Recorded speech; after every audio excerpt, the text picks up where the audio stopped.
Hello, Howard. HU. HU. Thank you so much, everybody. Please have a seat. Oh, I feel important now. Got a degree from Howard.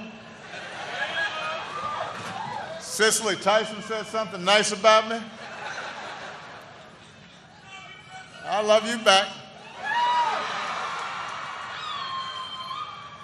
To President Frederick, the Board of Trustees, faculty and staff, fellow recipients of honorary degrees, thank you for the honor of spending this day with you. And congratulations to the class of 2016.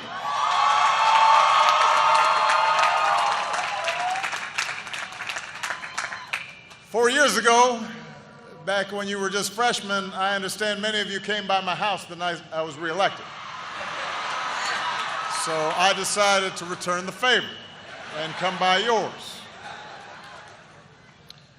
To the parents, the grandparents, aunts, uncles, brothers, sisters, all the family and friends who stood by this class, cheered them on, helped them get here today. This is your day as well. Let's give them a big round of applause as well.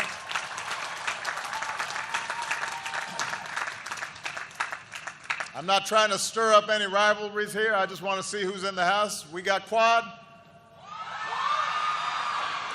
Annex, Drew, Carver, Slow, Towers, and Meridian. Rest in peace, Meridian. Rest in peace. I know you're all excited today. You might be a little tired as well. Some of you are up all night making sure your credits were in order. Some of you stayed up too late. Ended up at Ho Chi at 2 a.m. Got some mambo sauce on your fingers. But you got here. And you've all worked hard to reach this day. You've shuttled between challenging classes and Greek life. You've led clubs, played an instrument or a sport. You volunteered, you interned, held down 1, 2, maybe 3 jobs. You've made lifelong friends and discovered exactly what you're made of. The Howard Hustle has strengthened your sense of purpose and ambition, which means you're part of a long line of Howard graduates. Some are on this stage today. Some are in the audience. That spirit of achievement and special responsibility has defined this campus ever since the Freedmen's Bureau established Howard just 4 years after the Emancipation Proclamation, just 2 years after the Civil War came to an end. They created this university with a vision of uplift, a vision for an America where our fates would be determined not by our race, gender, religion, or creed, but where we would be free in every sense to pursue our individual and collective dreams. It is that spirit that's made Howard a centerpiece of African American intellectual life and a central part of our larger American story. This institution's been the home of many firsts. The first black Nobel Peace Prize winner, the first black Supreme Court justice. But its mission has been to ensure those firsts were not the last. Countless scholars, professionals, artists, leaders from every field received their training here. The generations of men and women who walked through this yard helped reform our government, cure disease, grow a black middle class, advance civil rights, shape our culture. The seeds of change for all Americans were sown here. That's what I want to talk about today. As I was preparing these remarks, Vernon, I realized that when I was first elected president, most of you, the class of 2016, were just starting high school. Today you're graduating college. I used to joke about being old. Now I realize I'm old. It's not a joke anymore. But seeing all of you here gives me some perspective. It makes me reflect on the changes that I've seen over my own lifetime. So let me begin with what may sound like a controversial statement. A hot take. Given the current state of our political rhetoric and debate, let me say something that may be controversial, and that is this. America is a better place today than it was when I graduated from college. Let me repeat, America is by almost every measure better than it was when I graduated from college. It also happens to be better off than when I took office, but that's a longer story.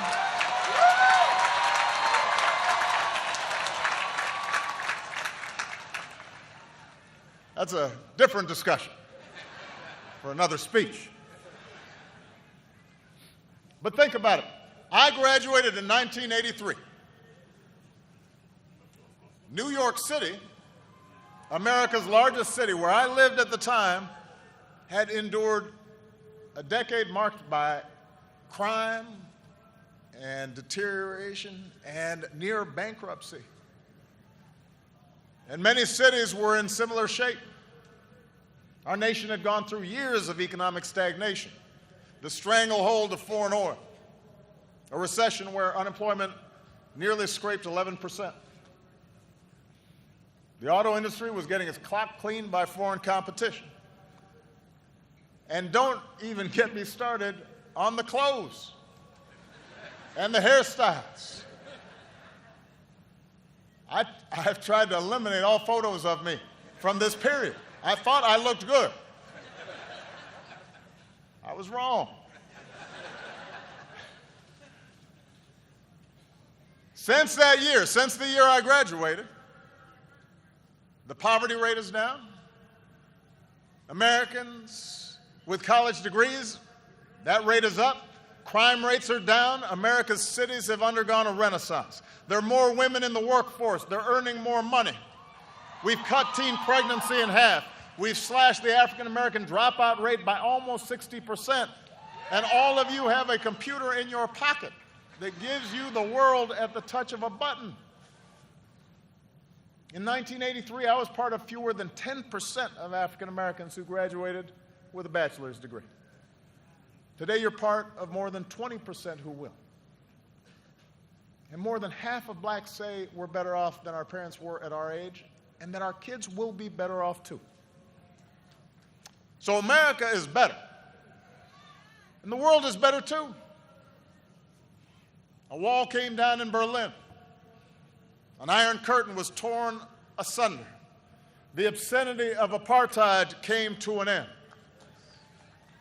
A young generation in Belfast and London have grown up without ever having to think about our IRA bonds. In just the past 16 years, we've come from a world without marriage equality to one where it's a reality in nearly 24 countries. Around the world, more people live in democracies. We've lifted more than 1 billion people from extreme poverty. We've cut the child mortality rate worldwide by more than half. America's better. The world is better. And stay with me now. Race relations are better since I graduated. That's the truth. No, my election did not create a post-racial society. I don't know who was propagating that notion. That was not mine. But the election itself, and the subsequent one, because the first one, folks might have made a mistake. The second one, they knew what they were getting. The election itself was just one indicator of how attitudes had changed. In my inaugural address, I remarked that just 60 years earlier, my father might not have been served in a D.C. restaurant, at least not certain of them. There were no black CEOs of Fortune 500 companies, very few black judges. Shoot, as Larry Wilmore pointed out last week, a lot of folks didn't even think blacks had the tools to be a quarterback. Today, former Bull Michael Jordan isn't just the greatest basketball player of all time, he owns the team. When I was graduating, the main black hero on TV was Mr. T.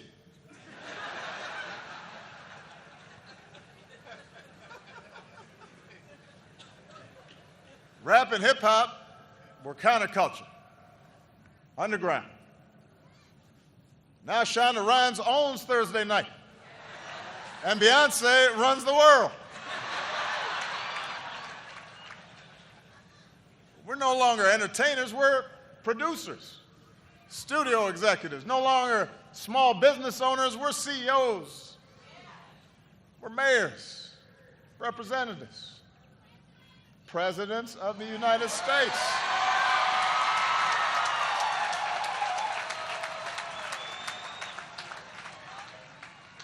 Now, I am not saying gaps do not persist. Obviously, they do. Racism persists. Inequality persists. Don't worry, I'm going to get to that. But I wanted to start class of 2016 by opening your eyes to the moment that you are in. If you had to choose one moment in history in which you could be born, and you didn't know ahead of time who you were going to be, what nationality, what gender, what race, whether you'd be rich or poor, gay or straight, what faith you'd be born into, you wouldn't choose 100 years ago. You wouldn't choose the 50s or the 60s or the 70s. You choose right now. If you had to choose a time to be, in the words of Lorraine Hansberry, young, gifted, and black in America, you would choose right now.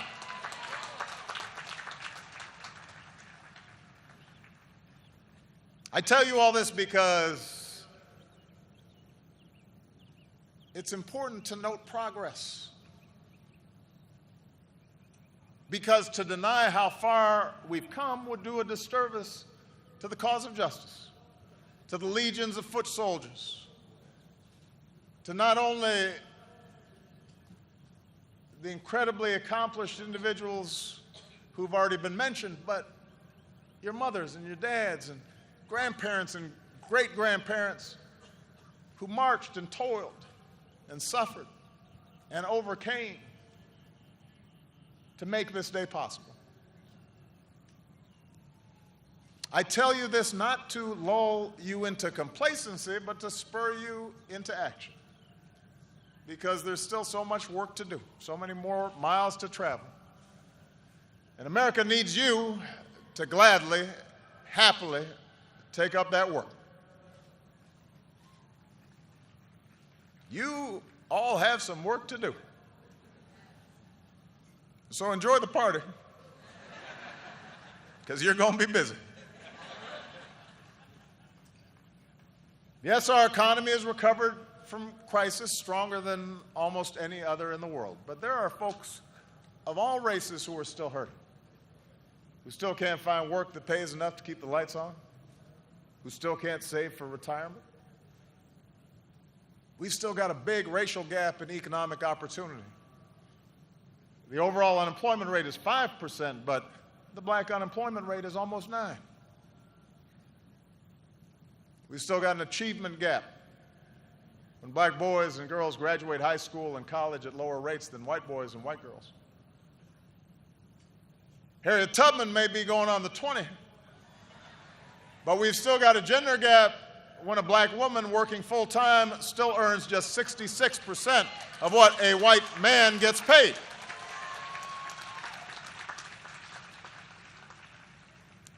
We've got a justice gap when too many black boys and girls pass through a pipeline from underfunded schools to overcrowded jails. This is one area where things have gotten worse. When I was in college, about 500,000 people in America were behind bars. Today, there are about 2.2 million. Black men are about 6 times likelier to be in prison right now than white men. Around the world, we've still got challenges to solve that threaten everybody in the 21st century. Old scourges like disease and conflict,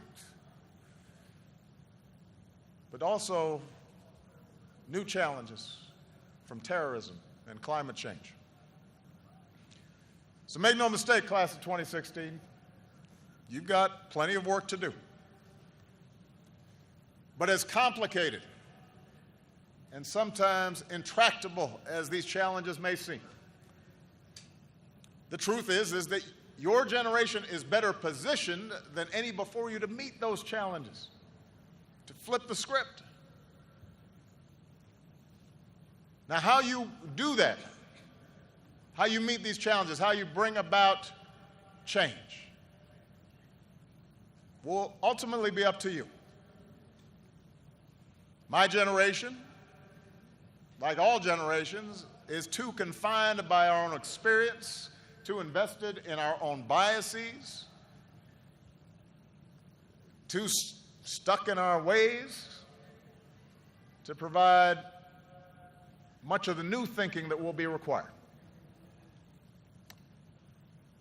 But us old heads have learned a few things that might be useful in your journey. So with the rest of my time, I'd like to offer some suggestions for how young leaders like you can fulfill your destiny and shape our collective future. Bend it in the direction of justice and equality and freedom. First of all, and this should not be a problem for this group, be confident in your heritage. Be confident in your blackness. One of the great changes that's occurred in our country since I was your age is the realization there's no one way to be black. I take it from somebody who's seen both sides of the debate about whether I'm black or not. Past couple months, I've had lunch with the Queen of England and hosted Kendrick Lamar in the Oval Office.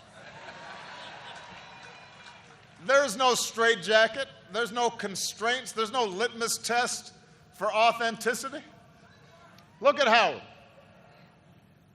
One thing most folks don't know about Howard is how diverse it is. When you arrived here, some of you were like, oh, they got black people in Iowa?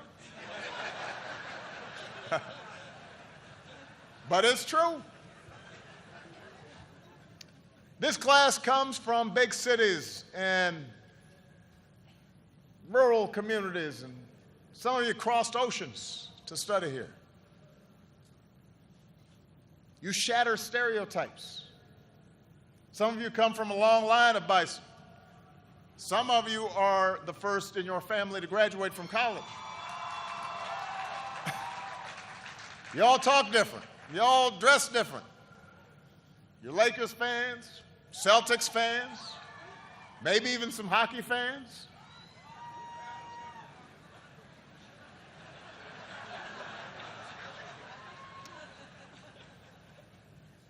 And because of those who come before you, you have models to follow. You can work for a company or start your own. You can go into politics or run an organization that holds politicians accountable. You can write a book that wins the National Book Award, or you can write the new run of Black Panther, or like one of your alumni, Ta-Nehisi Coates, you can go ahead and just do both. You can create your own style, set your own standard of beauty, embrace your own sexuality. Think about an icon we just lost, Prince. He blew up categories. People didn't know what Prince was doing.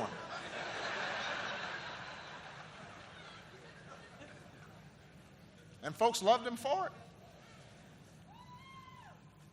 You need to have the same confidence. Or as my daughters tell me all the time, you be you, Daddy.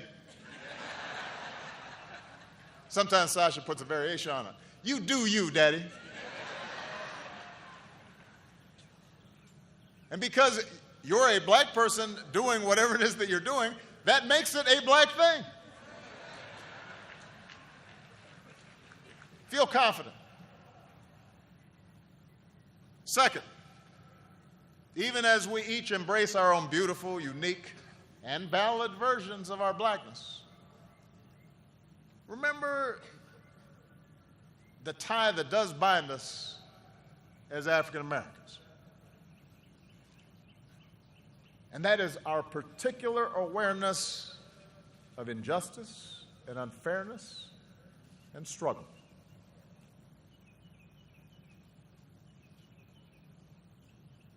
That means we cannot sleepwalk through life. We cannot be ignorant of history. We can't meet the world with a sense of entitlement. We can't walk by a homeless man without asking why a society as wealthy as ours allows that state of affairs to occur. We can't just lock up a low-level dealer without asking why this boy, barely out of childhood, felt he had no other options. We have cousins and uncles and brothers and sisters who we remember were just as smart and just as talented as we were, but somehow got ground down by structures that are unfair and unjust. And that means we have to not only question the world as it is and stand up for those African Americans who haven't been so lucky. Because yes, you've worked hard, but you've also been lucky. That's a pet peeve of mine, people who've been successful and don't realize they've been lucky. That God may have blessed them. It wasn't nothing you did. So don't have an attitude.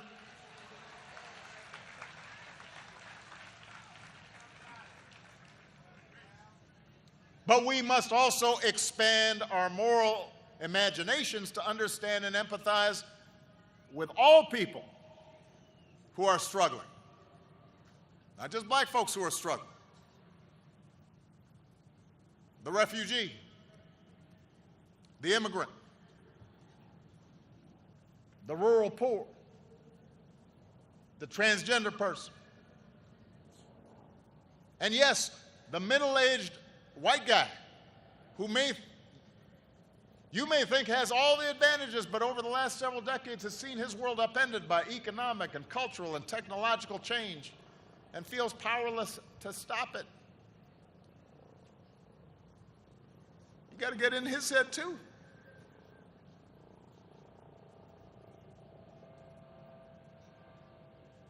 Number 3, you have to go through life with more than just passion for change. You need a strategy. I'll repeat that. I want you to have passion. You have to have a strategy. Not just awareness, but action. Not just hashtags, but votes.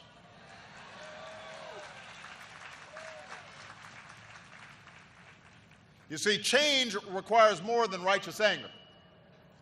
It requires a program and it requires organizing. At the 1964 Democratic Convention, Fannie Lou Hamer, 5 feet 4 inches tall, gave a fiery speech on the national stage. But then she went back home to Mississippi and organized cotton pickers. And she didn't have the tools and technology where you can whip up a movement in minutes.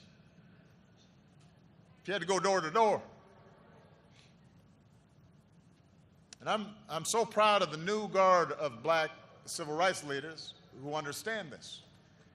It's thanks in large part to the activism of young people like many of you, from Black Twitter to Black Lives Matter, that America's eyes have been opened, white, black, Democrat, Republican, to the real problems, for example, in our criminal justice system.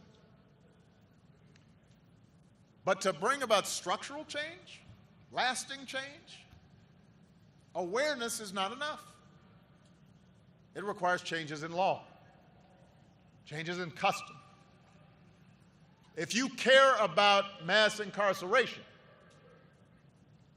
let me ask you, how are you pressuring members of Congress to pass the criminal justice reform bill now pending before them?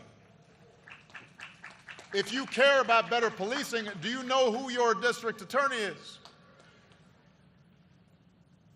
Do you know who your state's attorney general is? Do you know the difference? Do you know who appoints the police chief? And who writes the police training manual? Find out who they are, what their responsibilities are. Mobilize the community, present them with a plan, work with them to bring about change, hold them accountable if they do not deliver. Passion is vital, but you got to have a strategy. And your plan better include voting. Not just some of the time, but all of the time. It is absolutely true that 50 years after the Voting Rights Act, there are still too many barriers in this country to vote. There are too many people trying to erect new barriers to voting. This is the only advanced democracy on earth that goes out of its way to make it difficult for people to vote. And there's a reason for that. There's a legacy to that. But let me say this. Even if we dismantled every barrier to voting, that alone would not change the fact that America has some of the lowest voting rates in the free world. In 2014, only 36% of Americans turned out to vote in the midterms. Second lowest participation rate on record. Youth turnout, that would be you, was less than 20%. Less than 20%. 4 out of 5 did not vote.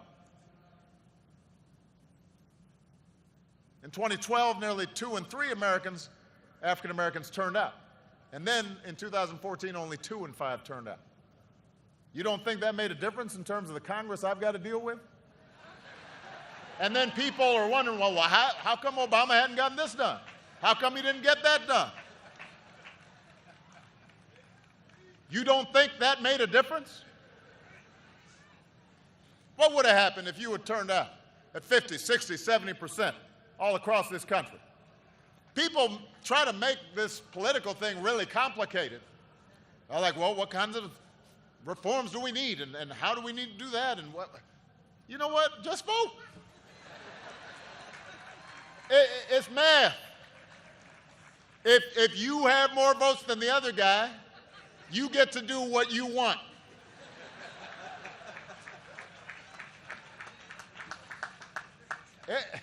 It's not that complicated. And you don't have excuses. You don't have to guess the number of jelly beans in a jar or bubbles on a bar of soap to register to vote. You don't have to risk your life to cast a ballot. Other people already did that for you. Your grandparents, your great-grandparents might be here today. They were working on it. What's your excuse?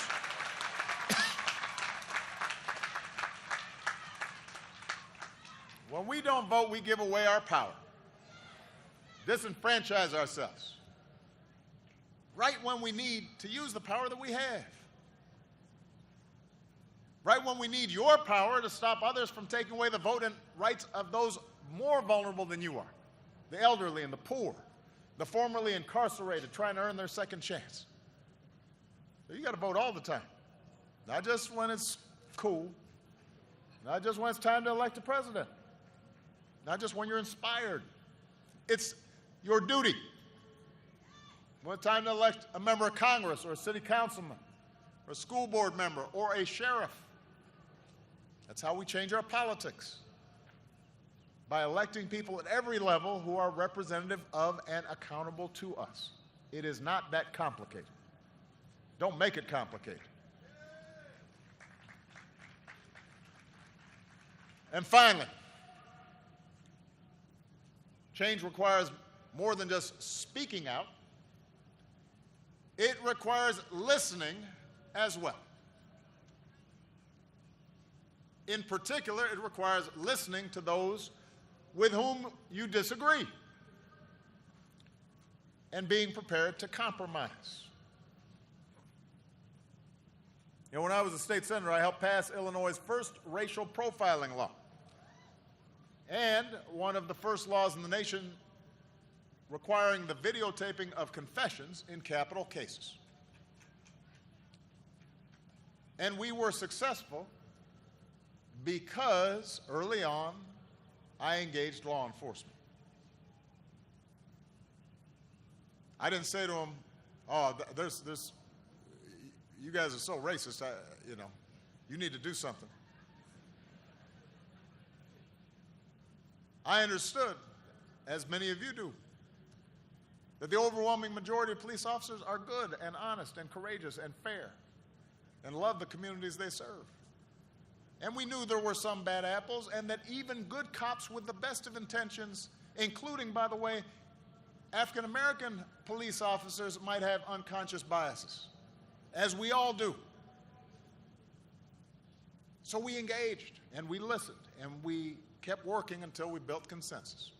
And because we took the time to listen, we crafted legislation that was good for the police because it improved the trust and cooperation of the community, and it was good for the communities who were less likely to be treated unfairly.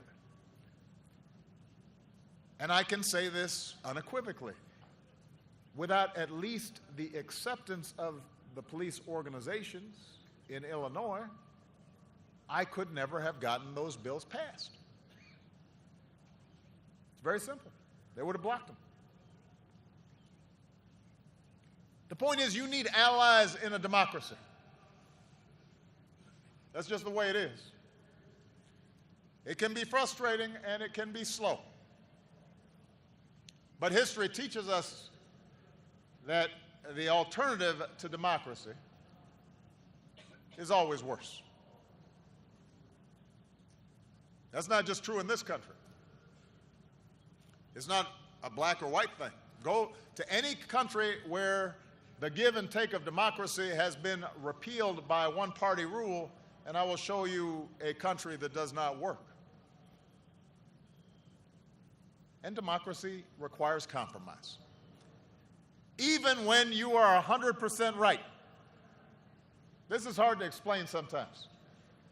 You can be completely right, and you still are going to have to engage folks who disagree with you. If you think that the only way forward is to be as uncompromising as possible, you will feel good about yourself. You will enjoy a certain moral purity, but you're not going to get what you want. And if you don't get what you want long enough, you will eventually think the whole system is rigged. And that will lead to more cynicism and less participation, and a downward spiral of more injustice and more anger and more despair. And that's never been the source of our progress. That's how we cheat ourselves of progress. You know, we remember Dr. King's soaring oratory, the power of his letter from a Birmingham jail, the marches he led. But he also sat down with President Johnson in the Oval Office to try and get a Civil Rights Act and a Voting Rights Act passed. And those two seminal bills were not perfect, just like the Emancipation Proclamation was a war document as much as it was some clarion call for freedom. Those mileposts of our progress were not perfect. They did not make up for centuries of slavery or Jim Crow or eliminate racism or provide for 40 acres and a mule. But they made things better. And you know what? I will take better every time. I always tell my staff, better is good. Because you consolidate your gains and then you move on to the next fight from a stronger position. Brittany Packman, a member of the Black Lives Matter movement and Campaign Zero, one of the Ferguson protest organizers, she joined our task force on 21st century policing. Some of her fellow activists questioned whether she should participate. She rolled up her sleeves. She sat at the same table with big city police chiefs and prosecutors, and because she did, she ended up shaping many of the recommendations of that task force. And those recommendations are now being adopted across the country. Changes that many of the protesters called for. If young activists like Brittany had refused to participate out of some sense of ideological purity, then those great ideas would have just remained ideas. But she did participate, and that's how change happens. America is big, and it is boisterous, and it is more diverse than ever. The president told me that we've got a significant Nepalese contingent here at Howard. I would not have guessed that. Right on. But it just tells you how interconnected we're becoming. And with so many folks from so many places converging, we are not always going to agree with each other. Another Howard alum, Zora Neale Hurston, once said, there's a good quote here, "Nothing that God ever made is the same thing to more than one person." Think about that. That's why our democracy gives us a process designed for us to settle our disputes with argument and ideas and votes instead of violence and simple majority rule. So don't try to shut folks out. Don't try to shut them down, no matter how much you might disagree with them. You know, there's been a trend around the country of trying to get colleges to disinvite speakers with a different point of view or disrupt a politician's rally. Don't do that. No matter how ridiculous or offensive you might find the things that come out of their mouths. Because as my grandmother used to tell me, every time a fool speaks, they are just advertising their own ignorance. Let them talk. Let them talk. If you don't, you just make them a victim. And then they can avoid accountability. That doesn't mean you shouldn't challenge them. Have the confidence to challenge them. Confidence in the rightness of your position. There will be times when you shouldn't compromise your core values, your integrity. And you will have the responsibility to speak up in the face of injustice. But listen. Engage. If the other side has a point, learn from them. If they're wrong, rebut them. Teach them. Beat them on the battlefield of ideas. And you might as well start practicing now, because one thing I can guarantee you, you will have to deal with ignorance, hatred, racism, foolishness, trifling folks. I promise you, you will have to deal with all that at every stage of your life. That may not seem fair, but life has never been completely fair. Nobody promised you a crystal stair. And if you want to make life fair, then you've got to start with the world as it is. So, that's my advice. That's how you change things. Change isn't something that happens every 4 years or 8 years. Change is not placing your faith in any particular politician and then just putting your feet up and saying, okay, go. Change is the effort of committed citizens who hitch their wagons to something bigger than themselves and fight for it every single day. That's what Thurgood Marshall understood. A man who once walked this yard, graduated from Howard Law, went home to Baltimore, started his own law practice. He and his mentor, Charles Hamilton Houston, rolled up their sleeves and they set out to overturn segregation. They worked through the NAACP, filed dozens of lawsuits, fought dozens of cases. And after nearly 20 years of effort, 20 years, Thurgood Marshall ultimately succeeded in bringing his righteous cause before the Supreme Court and securing the ruling in Brown versus Board of Education that separate could never be equal. 20 years. Marshall, Houston, they knew it would not be easy. They knew it would not be quick. They knew all sorts of obstacles would stand in their way. They knew that even if they won, that would just be the beginning of a longer march to equality. But they had discipline. They had persistence. They had faith and a sense of humor. And they made life better for all Americans. And I know you graduates share those qualities. I know it because I've learned about some of the young people graduating here today. There's a young woman named Sierra Jefferson who's graduating with you. And I'm just going to use her as an example. I hope you don't mind Sierra. Sierra grew up in Detroit and was raised by a poor single mom who worked 7 days a week in an auto plant. And for a time, her family found themselves without a place to call home.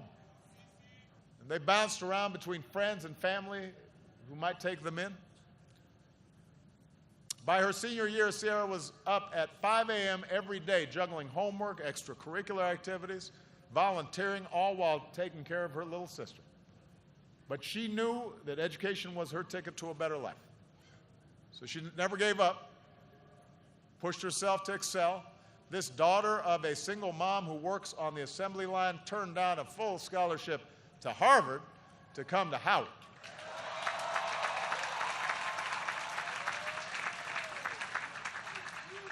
And today, like many of you, Sierra's the first in her family to graduate from college. And then she says she's going to go back to her hometown just like Thurgood Marshall did, to make sure all the working folks she grew up with have access to the health care they need and deserve. As she puts it, she's going to be a change agent. She's going to reach back and help folks like her succeed. And people like Sierra are why I remain optimistic about America. Young people like you are why I never give in to despair. James Baldwin once wrote, "Not everything that is faced can be changed, but nothing can be changed until it is faced." Graduates, each of us is only here because someone else faced down challenges for us. We are only who we are because someone else struggled and sacrificed for us. That's not just Thurgood Marshall's story or Sierra's story or my story or your story. That is the story of America. The story whispered by slaves in the cotton fields. The song of marchers in Selma. The dream of a king in the shadow of Lincoln. The prayer of immigrants who set out for a new world. The roar of women demanding the vote. The rallying cry of workers who built America. And the GIs who bled overseas for our freedom.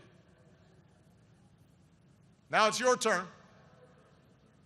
And the good news is you're ready. And when your journey seems too hard, and when you run into a chorus of cynics who tell you that you're being foolish to keep believing, or that you can't do something, or that you should just give up, or you should just settle, you might say to yourself a little phrase that I've found handy these last 8 years. Yes, we can. Congratulations, class of 2016. Good luck. God bless you.